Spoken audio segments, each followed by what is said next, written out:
TraderGuy.com. This is Chris taking a look at Bitcoin and gold. Bitcoin has rallied quite nicely during the trading session again on Thursday as we are challenging the $120,000 level. This is a market that I think is a little overextended over the last couple of days, and I would be very cautious about the volume at the end of the day. If the volume stays basically where it's at, I think we probably get a pullback. That pullback should end up being a buying opportunity. I don't necessarily think that it's anything negative. And ultimately, what I would really prefer to see here is some type of short-term pullback that then finds a bit of a bounce, maybe down to roughly $117,000. If we continue higher, then I think you probably have a pretty significant barrier right around the $123,250 level. Above there, then we really start to take off. Now, the trick, of course, with Bitcoin is that it tends to move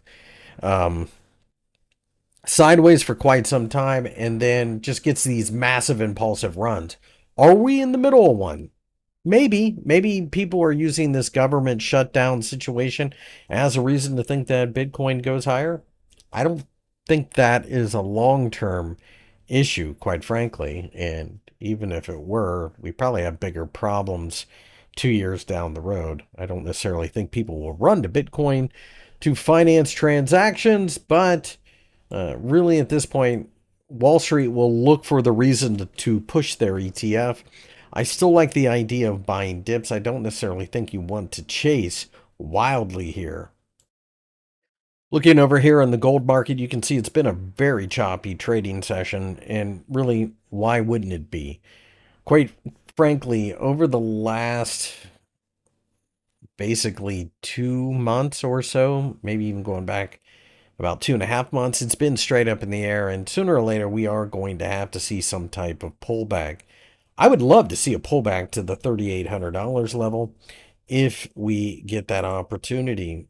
Keep in mind that we had previously been in an ascending triangle for months that measured for a move to roughly $3,800, and we have in fact seen that move fulfilled. So I think $3,800 is a decent candidate for buyers to come back in and try to take advantage of market memory and just basically potential support. Anything below there opens up a move down to $3,700, which I think also makes a certain amount of sense.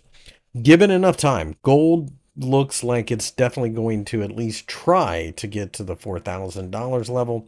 I think once you get this close, there's a natural proclivity for the market to try to reach the next big thing, in this case, $4,000. Much like Bitcoin, I like the idea of buying dips in this market. Would love to get an opportunity to buy gold somewhere near $3,800. If you enjoyed the video, give me a thumbs up and subscribe to the channel for more analysis.